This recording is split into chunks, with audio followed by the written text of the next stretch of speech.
So students, let us start with our revision of two chapters, chapter number 4 and chapter number 5. I had already sent you the revision of chapter number 1, 2 and 3. So I hope you all had seen that, and it was a old video at the time which I made at the time of test, but it is relevant for your quarterly exam also. And after test we had done two more chapter number 4 and chapter number 5. So this is the video for this two left out chapters. So क्या पढ़ा था हमने chapter number 4 में? Equatorial forest. Equatorial forest के बारे में मैंने क्या बताया था? जो फॉरेस्ट इक्वेटर पे हो वो इक्वेटोरियल फॉरेस्ट कहलाता है. ठीक है, उसके लिए मैंने आपको बोला था कि 4th चैप्टर समझने के लिए और 5th चैप्टर समझने के लिए आपको चैप्टर नंबर 1 बहुत अच्छे से आना चाहिए, जो क्या बताता है इक्वेटर के बारे में. इक्वेटर क्या है? इक्वेटर पूरे वर्ल्ड को 2 पार्ट्स में बांटता है. तो इक्वेटोरियल फॉरेस्ट कहाँ लोकेट है? 0 से 10 degree north and south both sides पे लोकेट है. मीन्स ये इक्वेटर है 0 डिग्री, तो 0 से 10 डिग्री नॉर्थ और 0 से 10 डिग्री साउथ में इक्वेटोरियल फॉरेस्ट है. इस मैप के अकॉर्डिंग ये जो ग्रीन कर रखा है ये पूरा क्या है? आपका इक्वेटोरियल फॉरेस्ट का पार्ट है. तो कौन से 3 कॉन्टिनेंट्स कवर होते हैं? एक तो आपका साउथ अमेरिका, अफ्रीका और एशिया कवर होता है. उसके बाद हमने देखा था क्लाइमेट क्या है यहाँ का, क्योंकि हमने जैसे ही वेदर और क्लाइमेट 3rd चैप्टर में पढ़ा था कि जो इक्वेटर के ऊपर का क्लाइमेट होता है वो एकदम हॉट रहता है, हॉट एंड ह्यूमिड. तो ये इक्वेटोरियल फॉरेस्ट एकदम इक्वेटर के पास है, तो यहाँ का भी क्लाइमेट कैसा है? एकदम हॉट है. फिर हमने प्लांट लाइफ के बारे में जाना था. प्लांट लाइफ के बारे में मैंने आपको बहुत अच्छे से canopy and dam trunk forest के बारे में बताया था. फिर हमने वाइल्ड लाइफ के बारे में जाना था कि यहाँ पर हरियाली ज़्यादा है, तो वाइल्ड लाइफ भी एविडेंस में है, ज़्यादा क्वांटिटी में है. फिर यहाँ पर गोरिल्ला, चिंपैंजीज, वाइल्ड पिग्स, ओकापीज, ये सारे एनिमल्स वगैरह पाए जाते हैं. फिर हमने देखा था कि ह्यूमन लाइफ भी है यहाँ पर कुछ कबीले के लोग रहते हैं और उनके बारे में हमने जाना था. सबसे इम्पोर्टेंट उसमें हमने क्या पढ़ा था? कौन से कबीले के लोग के बारे में पढ़ा था? जिसका आपका बांटू ट्राइब्स. कौन सा कबीला है? बांटू ट्राइब्स है. बांटू ट्राइब्स कहाँ पर है बेटा? ज़ेयर बेसिन में है. ठीक है. और उसके बाद हमने एग्रीकल्चर में 2 तरह के एग्रीकल्चर के बारे में जाना था इस चैप्टर में. एक तो शिफ्टिंग कल्टीवेशन और एक प्लांटेशन एग्रीकल्चर. शिफ्टिंग कल्टीवेशन क्या होता है? एक पर्टिकुलर पार्ट से पार्ट को पूरे, पहले तो जंगल का एक पर्टिकुलर पार्ट को छांट लेना, उसको जलाकर पूरा साफ कर देना, फिर वहाँ पर 2-3 साल तक एग्रीकल्चर करना. फिर जैसा लगे कि ज़मीन क्या मतलब जो पार्ट है अब वो इतना उपजाऊ नहीं रहा, तो दूसरे पार्ट पर शिफ्ट हो जाना. और मैंने आपको बताया भी था मेन वीडियो में कि यहाँ पर ज़मीन की कोई कमी तो है नहीं, क्योंकि फॉरेस्ट का रीजन है तो ज़मीन ही ज़मीन है और लोग बहुत कम है. तो ज़मीन ज़्यादा है, लोग बहुत कम है, इसलिए ज़मीन की कोई कमी नहीं है. फिर हमने प्लांटेशन एग्रीकल्चर में क्या पढ़ा था? प्लांटेशन एग्रीकल्चर में पढ़ा था कि कमर्शियल पर्पज़ के लिए, मीन्स किसी फैक्ट्री के लिए हमें अपनी चीज़ को उगाना. इसका सबसे अच्छा एग्जांपल है जैसे आशीर्वाद आटा है. आशीर्वाद आटा क्या करता है? बहुत सारे एमपी की बहुत सारे गांव है जो उन्होंने अपने अंदर ले रखे. मीन्स उन गांव के लोग किसको अपनी सारी गेहूं की फसल बेचते हैं? वो केवल आशीर्वाद आटा कंपनी को ही अपनी फसल बेचते हैं. तो ऐसे एग्रीकल्चर जो किसी पर्टिकुलर किसी जने के लिए की जाए वो होती है आपकी प्लांटेशन एग्रीकल्चर. ठीक है. कई बार क्या करते हैं फैक्ट्री वाले, वो खुद ही अपना खेत, उनके पास ज़मीन की कोई कमी तो रहती नहीं है, तो ज़मीन में खुद ही खेती कर अपने लिए चीज़ों को उगाकर तैयार करते हैं. ये था हमारा चैप्टर नंबर 4. इसका क्वेश्चन आंसर पार्ट भी देख लेते हैं. क्या था? Name the continent where equatorial forest are there. Asia, Africa, South America. Exact location क्या है इक्वेटोरियल फॉरेस्ट की?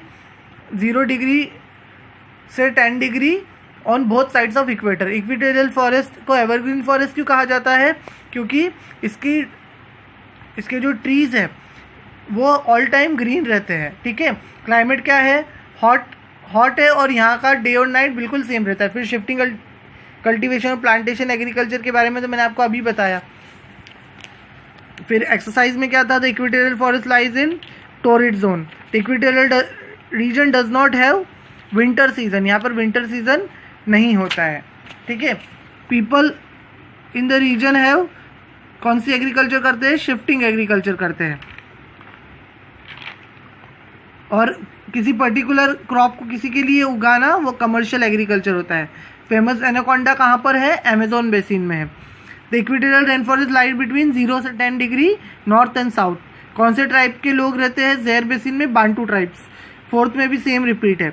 कुछ कुछ बच्चों की बुक में मैंने ऐसा सुना है कि अलग है, बट आप लोग अभी इसको फोर्थ वाला जो मेरी बुक में जितना जो करवा रखा है मैंने, आप उसके अकॉर्डिंग चलेंगे, ठीक है।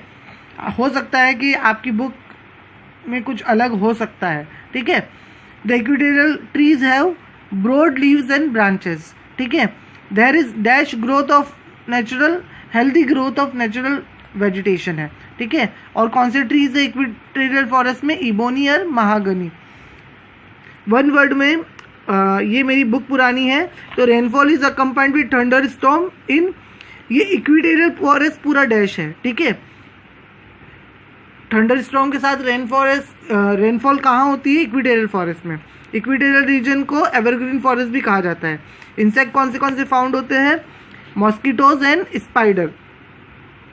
Oxygen releasing plant in equatorial forest, lianas and tall trees. और crops grown as plantation crops, tea and coffee. अब आते हैं हम हॉट डेजर्ट्स पे। हॉट डेजर्ट्स के कोई क्वेश्चन आंसर्स वगैरह नहीं है, जो भी चीज़ वीडियो में करवाई थी वही करना है। तो वीडियो को आपको अच्छे से देखना है, मेन वीडियो जो मैंने बनाया था। ये मैं आपको एक शॉर्ट रिवाइज करा देता हूँ। हॉट डेजर्ट क्या है? जैसे हमने इक्वेटोरियल फॉरेस्ट के बारे में पढ़ा कि 0 से 10 डिग्री है, तो ये हॉट डेजर्ट्स कहाँ है? 15 इक्वेटर से 15 से 30 डिग्री दोनों साइड। कहाँ पर? नॉर्थ पे भी और साउथ पे भी। जैसे ही इक्वेटोरियल फॉरेस्ट 0 से 10 डिग्री था, ये 15 से 30 डिग्री है, ठीक है। क्लाइमेट क्या है? डेजर्ट का क्लाइमेट को तो कहने की ज़रूरत नहीं है। डेजर्ट का क्लाइमेट सबको पता है कि वेरी हॉट होता है, और यहाँ पर स्कैंटी ऑफ रेनफॉल की बहुत कमी है। फिर प्लांट लाइफ में मैंने आपको अकीका और अबॉब ट्री के बारे में बताया था कि यहाँ की ट्री की स्टेम बहुत बड़ी बड़ी होती है, वो अपने अंदर पानी को सोख लेते हैं। फिर हमने एनिमल लाइफ में किसके बारे में पढ़ा था कि कैमल शिप ऑफ डेजर्ट है, उसके बारे में मैंने आपको डिटेल में बताया था। और बाकी के 4 एनिमल और कौन कौन से? Kangaroo, rat, jack rabbit, scorpion, lizard, ये 5 एनिमल है। ह्यूमन लाइफ क्या है? अपन ने ये भी देखा था कि ह्यूमन रहते हैं क्या, मैंने आपको फिर बताया था कि हाँ ह्यूमन रहते हैं, क्योंकि अब डेजर्ट की लाइफ क्या हो गई है? मॉडर्न लाइफ हो गई है, क्योंकि इसमें कौन से एरिया कवर है? सहारा डेजर्ट का, ऑस्ट्रेलिया का पार्ट है, एशिया का पार्ट है, और यहाँ पर दुबई वगैरह भी सब कवर होता है। तो अगर आज हम दुबई के बारे में सुनते हैं तो वो तो बहुत टेक्नोलॉजी वगैरह में हमसे आगे है। तो कैसे आगे? क्योंकि वहाँ पर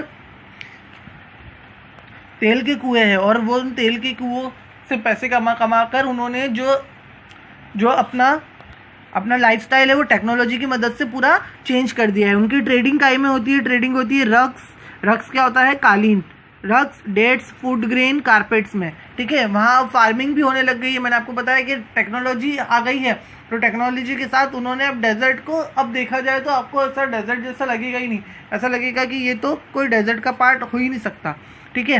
तो ऑसिस के लिए एग्रीकल्चर करना शुरू कर दिया, और आजकल तो उन्होंने बहुत दूसरी जगह से भी पानी मंगवाना स्टार्ट करके सब जगह एग्रीकल्चर स्टार्ट कर दिया है। माइनिंग में मैंने आपको बताया था कि वो लोग माइनिंग में क्या क्या निकलता है? कॉपर, पेट्रोलियम, आयरन और ये सारी चीज़ें बहुत महंगी बिकती है। इसकी वजह से ये लोग पैसों में बहुत मालामाल हो चुके हैं, और इन्होंने नई टेक्नोलॉजी को अपना लिया है, और इसी टेक्नोलॉजी की वजह से आज हॉट डेजर्ट में मॉडर्न लाइफ जी जाती है। यही था आपका चैप्टर नंबर 4 और 5 का रिवीजन। आई होप आप अच्छे से स्टडी करेंगे। Best of luck for your quarterly examinations.